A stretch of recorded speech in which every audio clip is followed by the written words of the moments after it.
Muulan guys. Pasok na si Atasha. Uulan siya. Pero naglalakad pa din kami. Hi. So smile. Dati ang liit lang ni Atasha nung nagbablog kami sa Maynila eh. Ngayon o, magkasing tangkad na kami guys. Lalakad kami dito sa ibang way. Parang ganun din. Pero wala kasing masyadong sasakyan dito. Kaya dito kami naglalakad minsan. Ito yung isang way na pwede naming lakarin galing sa bahay. Ito yung ano namin. Ito yung street namin guys. Ito talaga yung kanto namin. Pag dun sa kabila, umiikot pa kami.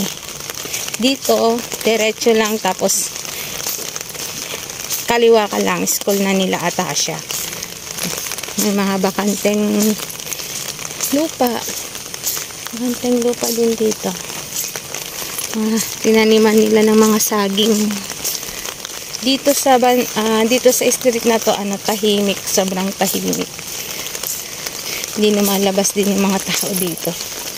Nasa loob lang sila ng mga bahay nila. Malapit lang yung kanto namin.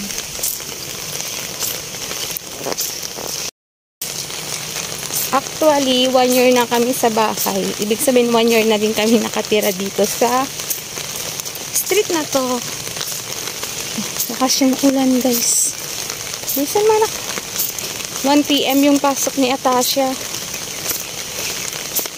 12, ano oras ang lumabas na? 12:55 kami lumabas. Lapit lang naman, hindi pa siya malilate. As in malapit lang yung school niya sa bahay. Diba, dalaga na siya. Dalaga na siya. Mas malaki na siya sa akin. Heto na yung kanto ni Atasha. Halaga na siya guys. Sombrero kami kasi may tubig.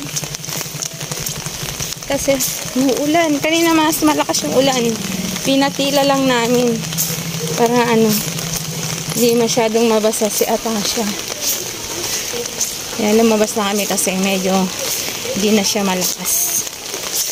Malapit na kami sa bahay guys. Ay, malapit na sa school.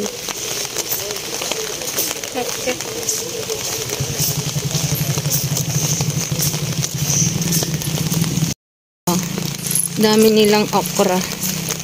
Puro okra yan. Gilid lang ng daan. Basta nabilisan mo parang.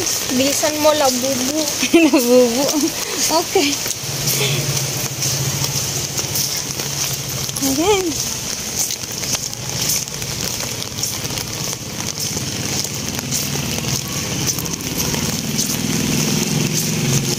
Oo.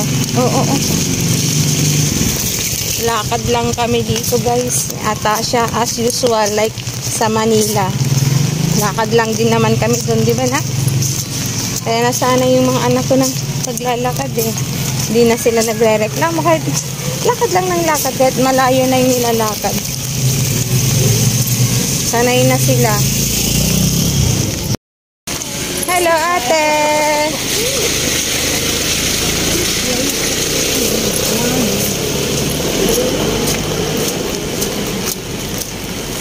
Okay, sana kiss. Love you. Yung sombrero mo. Ay, mahulog. Okay. Bye, labubu. Bye na. Love you. Bye-bye. Bye-bye. Love you. Ingat ka. Ay, sorry po. Ay, sorry.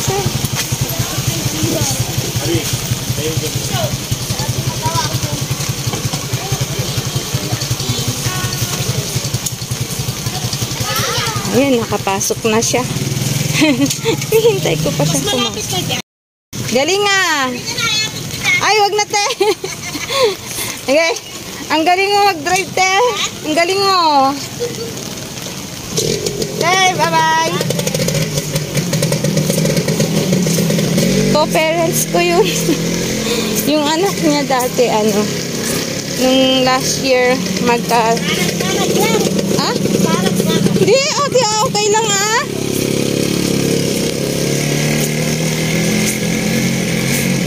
Karag-karag daw, pero okay naman yung motor niya. Mas ano pa nga yung mga motor sa Maynila.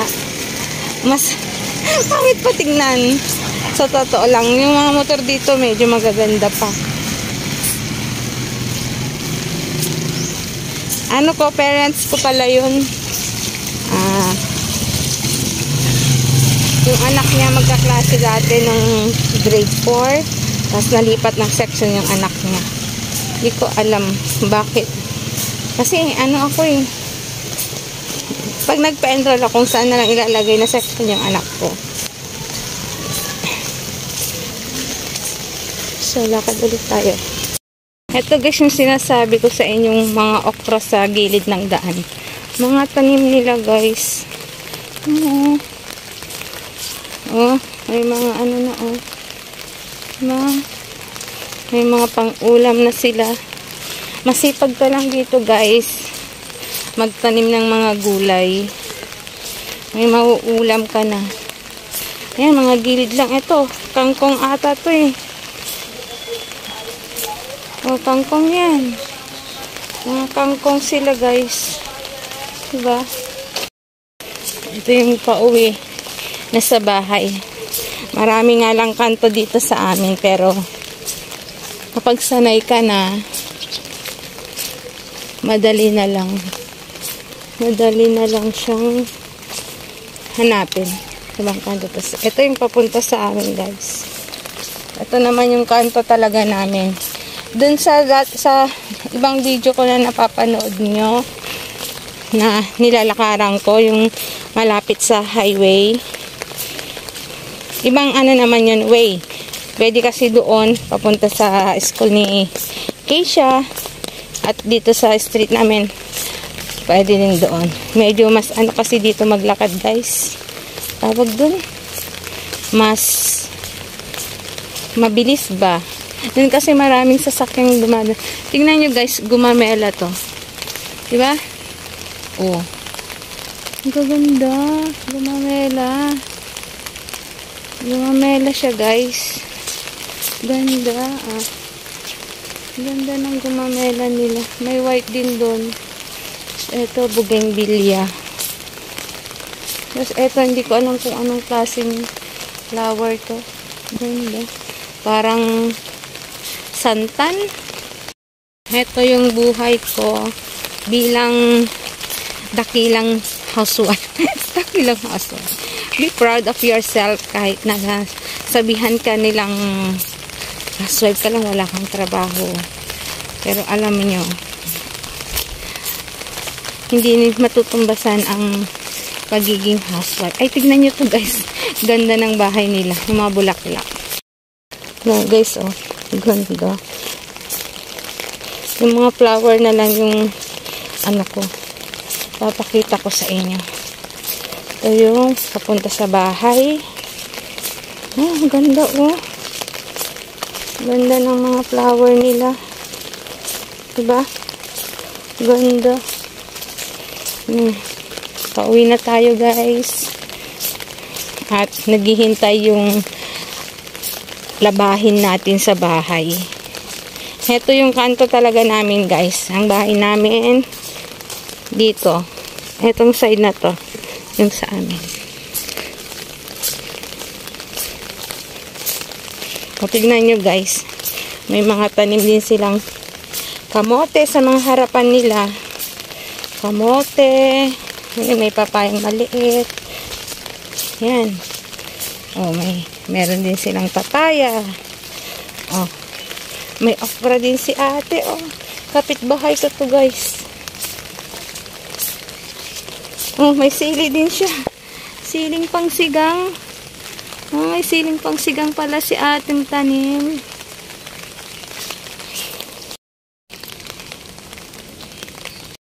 Ito na yung ginupit ko. Hindi ko na siya natuloy. Doon lang natapos ko.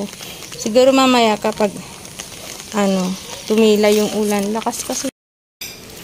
Guys, nag-order ako sa nag-order ako ng mga paso. Plastic lang to, medyo maninipis lang to. Pagtatamnan natin ng gulay. Tatanim ulit ako ng gulay kasi tag-ulan na. Tingnan mo. Ay, nilagay pang sako, tapos ang daming plastic. Manipis lang to, ang alam ko eh. Mura lang to guys. 150, 20 pieces na siya. Mura na, diba? Okay na. Ang dami. Ang daming plastic. Tamang-tama pang daming plastic guys. Tingnan natin. Ito na yung pinakamalaki na ata nila. Dun sa kasi yung susunod dito na malaki, wala na eh. Guys. 20 pieces na to eh. 160 pesos. 20 pieces. Ay, manipis lang siya. Pero okay na. Pagtatamnan, ayun siya. Pagtatamnan natin siya ng plastic lang siya talaga. Pagtatamnan natin ng gulay. Kasi tag-ulan na guys. Kaya masarap na ulit magtanim ng gulay, ng mga halaman. Ang dami guys. 20 pieces yan. 160 pesos to eh. Free shipping kasi ako eh. Pag hindi free shipping guys, hindi ako kumukuha. Hindi ko siya na-check out. Kailangan free shipping ako. 20 pieces, okay na siya. Tanim tayo guys. Tapos yung iba pagtatanan ko ng halaman ko, yung nasa likod, yung walang paso. Lalagay ko muna siya dito. Tapos ita-transfer ko to kapag nakabili ako ng malalaking paso. Dami na yan guys.